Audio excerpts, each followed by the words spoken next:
Hello everyone, मेरा नाम कनिका है और मैं जेम प्रोक्योरमेंट एक्सपर्ट हूँ। और इस वीडियो में हम सीखेंगे वेंडर असेसमेंट के बारे में।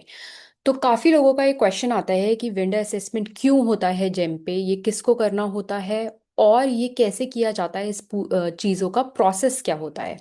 तो इस वीडियो में हम ये सारी बातों से डील करेंगे। हम सब समझेंगे कि एग्जैक्टली वेंडर असेसमेंट क्यों होता है, जेम जेम इसे क्यों करता है और हमें क्या क्या प्रोसीजर फॉलो करना होता है वेंडर असेसमेंट के लिए। तो आइए समझते हैं। इस वीडियो को पूरा देखने के बाद आपको वेंडर असेसमेंट से रिलेटेड कोई भी डाउट नहीं रहेगा।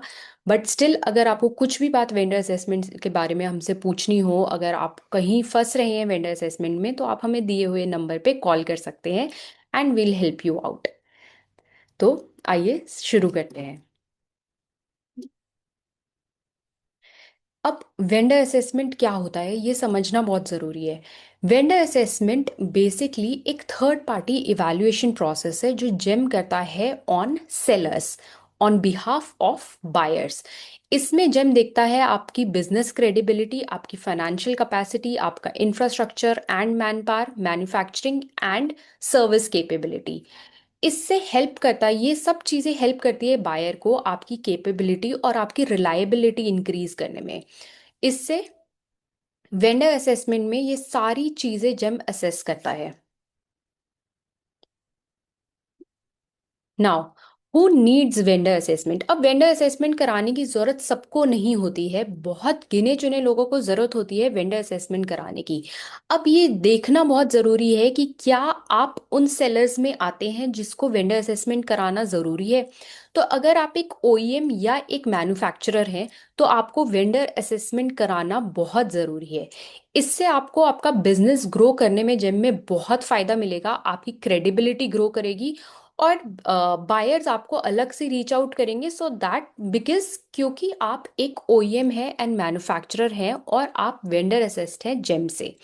उसके अलावा सेलर लिस्टिंग ब्रांडेड और टेक्निकल प्रोडक्ट्स की।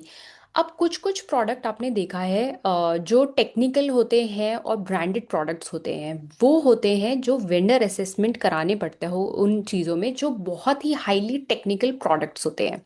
Third is category notified by GeM as assessment mandatory.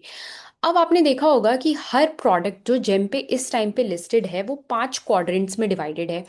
अगर आपका प्रोडक्ट Q1 या Q2 कैटेगरी में आता है तो आपका वेंडर असेसमेंट कराना इम्पॉर्टेंट है, अगर आप कोई भी अपना प्रोडक्ट इन दो कैटेगरीज में लिस्ट कर रहे हैं। तो अगर आप Q1 या Q2 कैटेगरी में अपना प्रोडक्ट सेल करना चाहते हैं तो या तो आप एक Q1 में आप ओईएम होने चाहिए या मैन्युफैक्चरर होने चाहिए उस प्रोडक्ट्स के। एंड अगर Q2 में है तो या तो आप ओईएम हो सकते हैं, मैन्युफैक्चरर हो सकते हैं, या तो एक ऑथराइज रीसेलर हो सकते हैं। तो अगर आप ओईएम और मैन्युफैक्चरर हैं तो आपको वेंडर असेसमेंट कराना जरूरी है। Now, who is exempted from vendor assessment. अब सबके लिए वेंडर असेसमेंट नहीं है। अगर आप ओईएम या मैन्युफैक्चरर है बट आपका टर्नओवर बहुत ज़्यादा है तो आप जेम पे वेंडर असेसमेंट कराने में एग्जेम्पशन के लिए अप्लाई कर सकते हैं। सेंट्रल या स्टेट पीएसयूज हैं अगर आप, सेलर्स विद एनएसआईसी, बीआईएस या क्यूसीआई वेरीफाइड सर्टिफिकेशंस है अगर आपके पास, तो आप वेंडर असेसमेंट से एग्जेम्प्टेड हैं। तो जब आप एक वेंडर असेसमेंट कराने जाते हैं तो वहां पे एग्जेम्पशन टैब भी होता है, तो मेक श्योर आप एग्जेम्पशन के लिए अप्लाई करें। Certain reseller categories subject to GeM rules. अब जेम के रूल्स के हिसाब से certain categories are under vendor assessment exemptions. तो अगर आप उस एग्जेम्पशन में हैं तो आप वेंडर असेसमेंट एग्जेम्पशन के अप्लाई कर सकते हैं। Now, who conducts vendor assessment. अब वेंडर असेसमेंट कंडक्ट कौन करता है ये जानना बहुत जरूरी है आपके लिए। तो वेंडर असेसमेंट डायरेक्टली जेम नहीं करता, वेंडर असेसमेंट जेम के बिहाफ पे राइट्स कंडक्ट करती है। अब राइट्स ये मेक श्योर करती है कि आपने जो भी डॉक्यूमेंटेशन या प्रोडक्ट या अपने बारे में जो भी डॉक्यूमेंटेशन, अपने बारे में जो भी इंफॉर्मेशन दी है वो करेक्ट है या नहीं है। इससे पहले क्यूसीआई करता था, अब वो वेंडर चेंज होके राइट्स हो गया है। RITES acts as an independent third party assessor. Assessment includes desktop preview and may include video और फिजिकल वेरिफिकेशन। अब जो भी राइट्स जब भी आपका वेंडर असेसमेंट करता है वो दो पार्ट्स में डिवाइडेड होता है। First is desktop review and second is your video assessment. Now this two stage process, अब इस टू स्टेज प्रोसेस को समझना बहुत इंपॉर्टेंट है कि क्यों ये दो पार्ट में डिवाइड किया गया है। तो जब भी आप वेंडर असेसमेंट के अप्लाई करते हैं, आपको राइट्स का एक यूजर आईडी और पासवर्ड मिलता है जहां पे आप अपने सारे डॉक्यूमेंटेशन राइट्स में डालते हैं।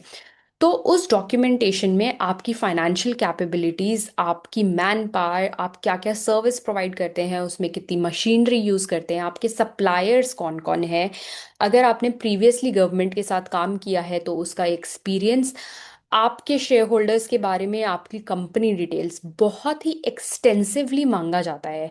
सो you have to make sure कि आप ये डॉक्यूमेंटेशन राइट्स में वेंडर असेसमेंट कराने से पहले यू मेक श्योर कि आपके पास ये सारे डॉक्यूमेंटेशन रेडी है। क्योंकि राइट्स में जब भी वेंडर असेसमेंट होता है वो दो पार्ट्स में डिवाइडेड होता है। One is desktop assessment. Desktop assessment का मतलब ही डॉक्यूमेंटेशन है, जिसमें आप अपने सारे डॉक्यूमेंटेशन देते हैं। यू मेक श्योर कि जो जो वहाँ पे पूछा गया है, आपका इलेक्ट्रिसिटी बिल, आपका शेयर होल्डर डॉक्यूमेंट्स, आपकी मैन पावर डॉक्यूमेंट्स, आपके सप्लायर की लिस्ट, आप वो सब प्रोवाइड करें। ठीक है। वंस दैट इज डन, आपको राइट्स क्या करता है, वो देखता है कि आपके डॉक्यूमेंटेशन एक्चुअली आपने जो जेम पे अप्लाई जब किया था या रजिस्टर किया था उससे मैच कर रहे हैं या नहीं कर रहे हैं।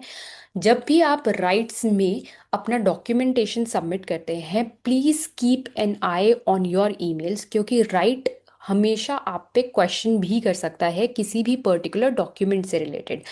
अगर उनको लगता है कि आपका रजिस्ट्रेशन या एड्रेस प्रूफ ठीक नहीं है, आप कोई दूसरा दे, तो आपको वो हर एक क्वेश्चन के बाद 2 से 3 दिन का समय देता है उसको आंसर करने के लिए। अगर आप उसे टाइमली आंसर नहीं करते हैं तो आपकी एप्लीकेशन रिजेक्ट हो सकती है। एंड मेक श्योर कि आप जब भी वेंडर असेसमेंट करें आपके पास डॉक्यूमेंट कंप्लीट हो बिफोर मेकिंग द पेमेंट। क्योंकि हर हमेशा जब भी आप वेंडर असेसमेंट करेंगे, आपका जो भी पेमेंट है आपको फिर से वो करना पड़ेगा। Now once your documentation is completed and vendor assessment rights ने आपको ओके कर दिया है कि आपके सारे डॉक्यूमेंटेशन क्लियर है, you move on to the next part of vendor assessment, that is video assessment.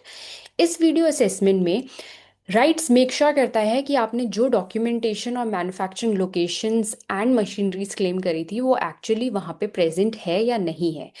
तो जब भी आपका वेंडर असेसमेंट बुक होता है, आपसे पहले ही जेम मांग लेता है कि आपके बिहाफ पे, आपकी कंपनी के बिहाफ पे कौन एग्जैक्टली वीडियो असेसमेंट करेगा। जरूरी नहीं कि कोई डायरेक्टर या प्रोप्राइटर ही करे, उनका कोई एम्प्लॉय भी कर सकता है, but you have to make sure कि आप मेल पे वो स्पेसिफिकली बताएं कि XYZ पर्सन हमारे बिहाफ पे, हमारी कंपनी के बिहाफ पे वेंडर असेसमेंट में पार्ट लेगा। ही मेक श्योर कि वो जो डॉक्यूमेंटेशन हमने दिए थे वो सारी चीजें वो आपको क्लैरिफाई करे और जो राइट्स पूछ रहा है वो सारे आंसर करे। इसमें प्लीज मेक श्योर कि आप कोई गलत लोकेशन पे या जो भी आपकी मैन्युफैक्चरिंग यूनिट है उसके अलग जाके वेंडर असेसमेंट मत कराइए। क्योंकि ये सब चीजें राइट्स देखता है कि आपका जियो टैग से लोकेशन पिक होता है कि एग्जैक्टली आप किस लोकेशन पे उस टाइम खड़े हैं।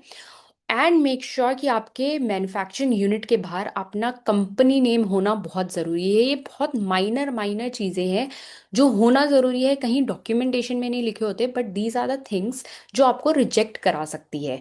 और ये इतनी छोटी चीज़ें होती हैं जो नॉर्मली आपके कंपनीज में होनी चाहिए, बट टाइम टू टाइम ये चीज़ें नहीं भी हो सकती। कभी कभी आपका मे बी बोर्ड नहीं लगा हो उस टाइम पे, बट मेक श्योर कि आप वेंडर असेसमेंट में वीडियो असेसमेंट से पहले ये सब चीज़ें वहाँ पे करें।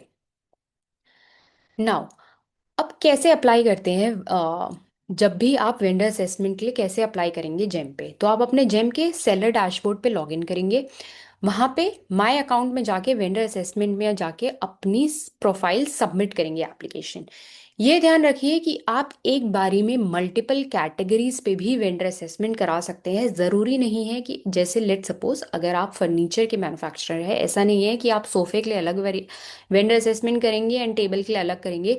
आपके पास जितनी भी कैटेगरी आती है वो अगर 100 है, 200 भी है, तो भी आप एक ही बार में वो सारी वीडियो वेंडर असेसमेंट एक बारी में कैटेगरी में करा सकते हैं।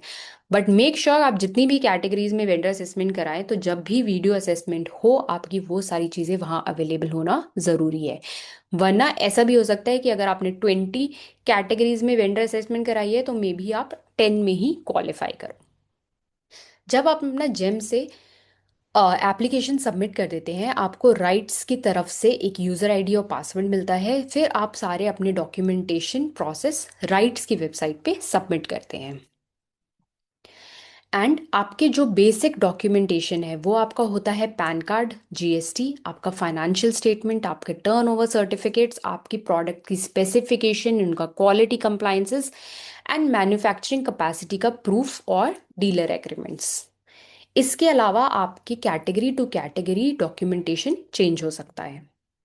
नाउ असेसमेंट फी क्या होती है? असेसमेंट फी टर्नओवर और टाइप के हिसाब से वैरी करती है। अगर आपका टर्नओवर 20 लाख से नीचे है तो अब वेंडर असेसमेंट का अमाउंट है 871.61 प्लस जीएसटी।